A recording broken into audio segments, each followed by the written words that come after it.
Now, one of the things that he brought up that I wanted to ask you about was the whole BMF situation.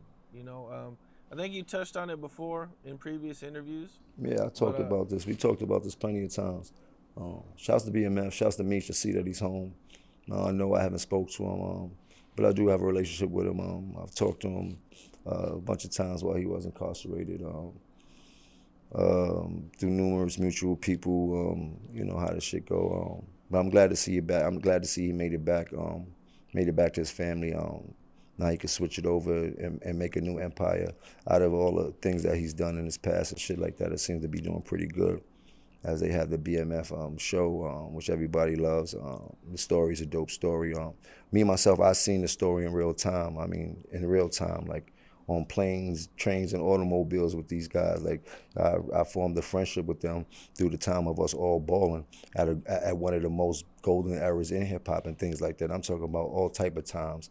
You know what I mean? From Miami to Atlanta, like, these are my guys, like, you dig? And shouts to Baby Blue, R.I.P. Baby Blue. He's not talked about enough when they say BMF, and I do hope when they continue to do the story that they have a whole season with Baby Blue, because he definitely was the golden child of the whole BMF. Like, he could do no wrong. He went to college, graduated from college, called me when he got his first Porsche truck, said he had his initials in the floor mats and shit like that. Like, so, I've seen some shit in their history, like, of what people was talking about. Like, I remember Baby Blue picking me up, and I told people the story before. I go to LA, I end up being in a hotel that was more suited for the LGBT community. If those are the proper initials, I don't never want to put nobody out there, but they said it was more suited for that. I remember Baby Blue calling, you know how we talk, yo, you gotta get out of there. I'm like, he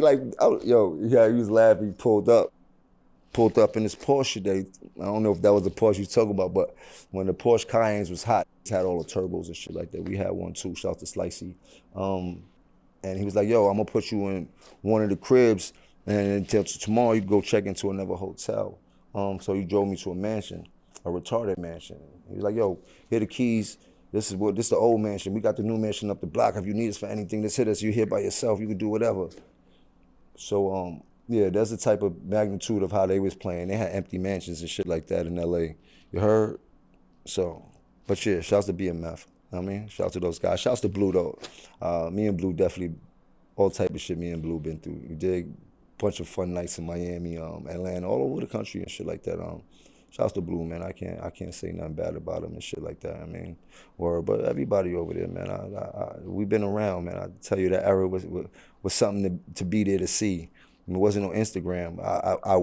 I wish we had some Instagram moments to go back and watch, because boy, balling on the highest level. I haven't seen too many people do it like that. Out in the public, outside with it, like really touching the people. Like, there's a lot of stars out here that's doing it, but it was a different type of movement. You know what I mean? Like, it's just different. When that Dirty Money looking so good, you know what I mean? They had this shit on tilt when they was in the streets. Or shouts to Daddy O, man. That whole situation, I can't say this when Meech was when Blue was talking about a few people. I'm just going to mention Daddy O's name because that's the name I know I can mention. People know him from him being me. And I gave him that name, but any other names I ain't got no time to mention. But Daddy O was there, man. He like, yo, young fella, pull up. We going to put this thing together, young fella. You know my guys. Anybody know Daddy O, they know how he talk and shit like that. So Daddy O was the one that mended all that whole shit. And that's how I got to meet Meech and forge a relationship with him from that meeting in the hotel that Blue was talking about on his interview. How'd that conversation with Meech go? Fun. I started laughing like, you remind me of me when I was younger. Just go crazy. I'm with that type of shit. Like, it was a bunch of bosses. Like, I'm in a meeting with a real bunch of bosses. Like, you dig? Like, that really push buttons around the whole country at that time and shit like that. Like, that shit wasn't worried about nothing. I didn't have an entanglement with Meech himself. You know what I mean? It was people that was a part of BMF, maybe, I don't know, you know what I mean? These go to popping the bottles. They go upstairs and they get their bottles and they start popping the bottle and doing all this dumbass shit that we never did. This shit, shaking the bottle, letting it squirt. So the shit is coming down And Jim Jones them is walking in the club and the champagne is coming down. And they looking up like, what the, and the champagne just wet them all up and shit. And however that happened, I wasn't there for that. But they supposed to have ran up the stairs. Jim Jones then went upstairs and got it popping. They cut one of the homies from Macon, $150 to pop, like on the arm or something. They had a big ass fight with Jim Jones and them that night, right? And then, so they come to the house all mad, leaking and shit, blood and shit. Like, man, we just got into it with Jim Jones, them niggas and blah, blah, blah. And Meech like this, here go Meech. He was like, shit, man, I told you we wasn't going out. I told niggas. That's exactly why I said we ain't going no motherfucker way. We gonna have to some up, cause you wanna go out. Them that did it the right way though, cause they had made the right phone calls. They talked to the right. They had people that knew people, or they themselves actually probably knew a little bit knew people from our side. So Ill was able to speak with his Muslim Mafia brothers that was speaking on behalf of Dipset, now Cameron actually at that point in time, because Jim Jones came to the meeting the next day. Cam just didn't come, but Capo came.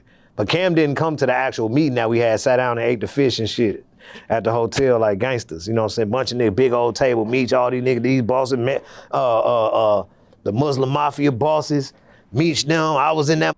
Some of the real reputable homies was around the table and shit. We ate, broke bread, and they squashed that shit. You know what I'm saying? So, and then me and Capo have been cool ever since. You know what I'm saying? We still cool as far as I'm concerned to this day. You know, I was running around with that heavy when I first moved to Miami, matter of fact. And I remember being booked in Atlanta. Tell you how life is funny. Just after that, being booked in Atlanta, me and my man Stanks go down there. And then I know things were still in the air, even though we squashed it. So I got 2 armed security with me. Go to the club, me in the club, and I told the story a bunch of times too. And I heard BMF in the building. It felt like the music stopped. They literally had like 200 with them. I was like, ooh, I'm looking at my man Stags like, we cooked. They set us up. They booked us. But Meech had booked me just come hang out and party. When his security came over, was like, yo, Meech wanna holler at you. You gotta tell your security to go home because they ain't gonna last in here. Dead face. I was like, oh, shit. Remember Cash was out telling him, yo, bro, you might as well go home. This shit ain't gonna work for y'all. I went over there. Meech was like, oh, Meech just went crazy. Buster was there. It was a few people was there. That was a dope night. But yeah, shit like that in that type of era, that's the type of money I'm playing with. Like, I'm gonna just book Jim. You heard? Tell him pull up. We gonna have shit like that. So yeah. Yeah, hell of an era. What's up? This is Cam Capone. We got more content like this coming soon. So hit that like button, subscribe, and stay locked in to Cam Capone News.